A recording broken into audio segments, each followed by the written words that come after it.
Boa tarde, alunos do sétimo ano C, tudo bem com vocês? Vamos começar mais uma videoaula de Geografia. O tema da nossa aula de hoje é heterogeneidade da população brasileira. A heterogeneidade da população brasileira. O povo brasileiro é resultado de séculos de miscigenação entre diversos povos, principalmente os povos indígenas, africanos e europeus, que aos poucos incorporaram características físicas e culturais uns dos outros. Essa diversidade se reflete em aspectos culturais como a língua oficial do país, que é a portuguesa, mas que possui muitas palavras de origem indígena e africana, as religiões, a culinária e a música. E também essa diversidade, ela se reflete nas características físicas das pessoas, como a cor da pele e dos cabelos e a fisionomia.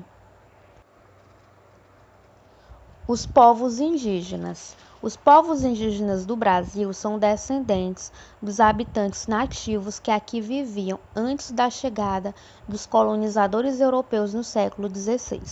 O censo de 2010 registrou que a população indígena brasileira ultrapassa 896 mil indivíduos pertencentes a 305 etnias. As etnias são um grupo humano que compartilham afinidades linguísticas, culturais e genéticas. A população indígena brasileira, ela se concentra principalmente na região norte do país. Vejamos esse gráfico que mostra a população indígena distribuída na região norte, nos estados do Amazonas, em maior quantidade, Roraima, seguida do Pará, Acre, Tocantins, Rondônia e o Amapá. Neste outro gráfico, vejamos a população indígena brasileira distribuída nas regiões Norte, Nordeste, Centro-Oeste, região Sudeste e região Sul, em menor quantidade.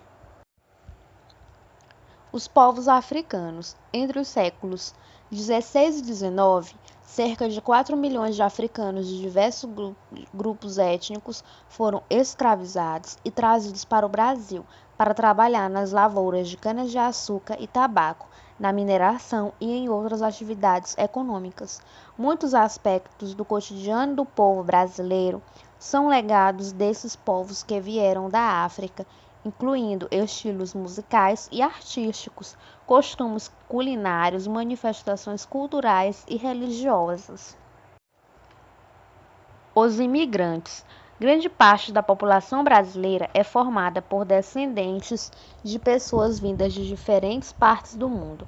A chegada dos imigrantes ao Brasil, principalmente em busca do trabalho, ocorreu de maneira particularmente intensa entre meados do século XIX e XX, quando muitos europeus, como os portugueses, italianos, espanhóis e alemães, e também asiáticos, como os sírios, libaneses, japoneses, entre outros, chegaram ao país. Nos últimos anos, muitos imigrantes provenientes dos países vizinhos, como a Bolívia, a Argentina e o Uruguai, vêm se fixando no Brasil. Migrações externas no Brasil. A migração externa é quando ocorre a entrada de estrangeiros em um país. Atualmente, os estrangeiros que vivem no Brasil, também há os que fugiram de conflitos em seus países, como angolanos, que se concentram no estado do Rio de Janeiro atualmente.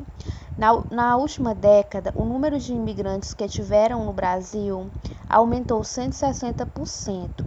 Entre os principais grupos estão os haitianos, venezuelanos, bolivianos, colombianos, argentinos e chineses, muitos buscando oportunidades de empregos e melhores condições de vida. Migrações internas. A migração interna ocorre quando a população se desloca dentro de um mesmo país. Assim, as migrações internas podem ocorrer de um estado para o outro. Atualmente, milhões de brasileiros vivem fora de seu estado ou município de nascimento.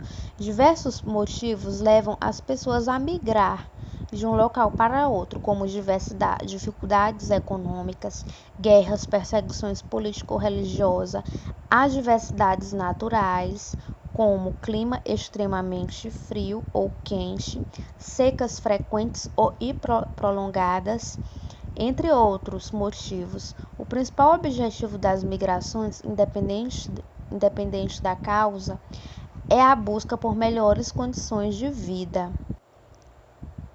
Bom, alunos, resumindo a nossa aula, a heterogeneidade da população brasileira é a mistura de diversos povos, dessa diversidade étnica, né, que a nossa população possui.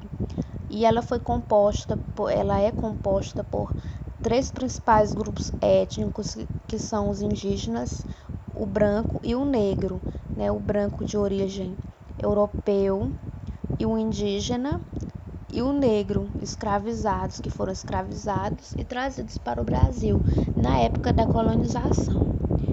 Então, esse é o resumo da nossa aula. Espero que vocês tenham compreendido. Um abraço a todos e até